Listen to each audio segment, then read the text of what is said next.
Chowmein খেতে কিন্তু আমরা সকলেই কম বেশি পছন্দ করি, সেটা ব্রেকফাস্ট হোক বা ডিনারে বা কখনো কখনো লাঞ্চেও হয়ে যায়।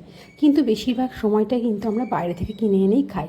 আজকে শেয়ার করছি এগ চাউমিন, একেবারে বাড়িতে, আর হেলদি, টেস্টি এবং খুব সহজে হয়ে যায়। আমি এখানে কড়াইতে জল গরম করে নেওয়ার পর দিয়ে দিয়েছি সয়াবিন অয়েল, যে কোনো সাদা তেল দিতে পারেন আপনারা। তার মধ্যে গোটা চাউমিনটাই দিয়ে দিয়েছি, মানে 1 প্যাকেট চাউমিন দিয়ে দিয়েছি। চাউমিনটাকে সেদ্ধ করে নেওয়ার পর একটা ঝাঁঝরির মধ্যে নিয়ে খুব ভালো করে ঠান্ডা জল দিয়ে কিন্তু ধুয়ে নিতে হবে। তেল দিলে কী হবে, চাউমিনগুলো একটার সাথে একটা লেগে যাবে না, খুব ভালো মতো ঝরঝরে হবে। আর ঠান্ডা জল দিয়ে অবশ্যই ধুয়ে নেবেন। ঠান্ডা জলে ধুয়ে নেওয়ার পর ঝাঁঝরির মধ্যে চাউমিনটাকে জল ঝরাতে দিয়েছি। এদিকে কড়াইতে নিয়েছি 2টো ডিম, তার মধ্যে দিলাম লবণ আর কিছুটা গোলমরিচের গুঁড়ো। ডিমটাকে এবার খুব ভালো করে একটু ভেজে নেব। আপনারা এইভাবে একবার চাউমিন কিন্তু বাড়িতে ট্রাই করতে পারেন, আশা করছি সকলের ভালো লাগবে। তো চাউমিনে ভেজিটেবলের মধ্যে আমি নিয়েছি ক্যাপসিকাম আর গাজর।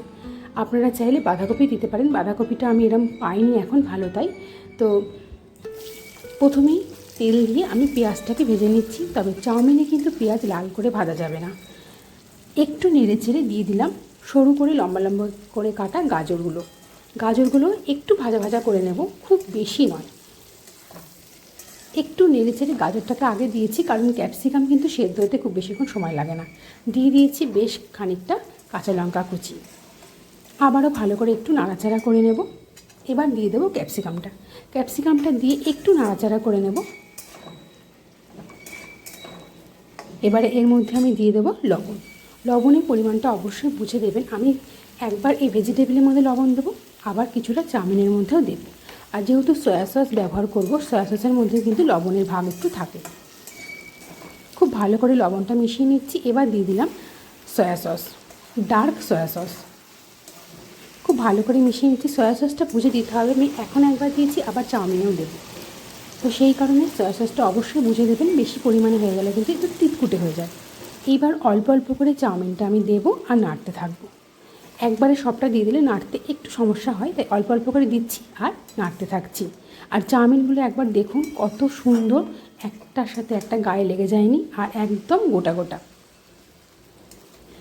চাউমিন আমি এক হাতে খুন্তি আর এক হাতে কাঁটা চামচ দিয়ে নাড়তে বেশি পছন্দ করি, তাহলে খুব ভালো করে মেশানো যায়। আপনারাও এভাবে করতে পারেন।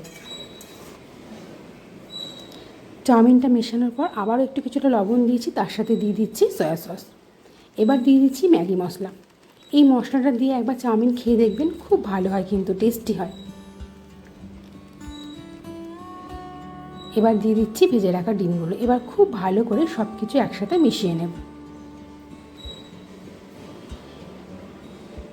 এখানে আমি ভেজিটেবলের পরিমাণটা একটু বেশি দিয়েছি, আর বাড়িতে যেহেতু বানানো অবশ্যই হেলদি, আমি কিন্তু এখানে কোনো ভিনিগার বা আজিনামোটো কোনো কিছুই ব্যবহার করছি না, একেবারে চেষ্টা করছি হেলদি।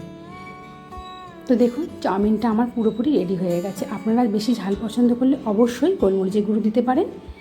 তো চাউমিনের রেসিপিটা কেমন লাগলো অবশ্যই আমাকে কমেন্ট করে জানাবেন। যদি ভালো লাগে তাহলে চ্যানেলটাকে সাবস্ক্রাইব করে রাখবেন, ভালো লাগলে একটা লাইক করবেন। তো চাউমিন করে নেওয়ার পর ওপর দিয়ে একটু টমেটো সস, কিছুটা পেঁয়াজ কুচি আর কিছুটা শসা কুচি দিয়ে ভালো করে পরিবেশন করে গরম গরম সার্ভ করতে পারেন। সবাই ভালো থাকবেন, সুস্থ থাকবেন।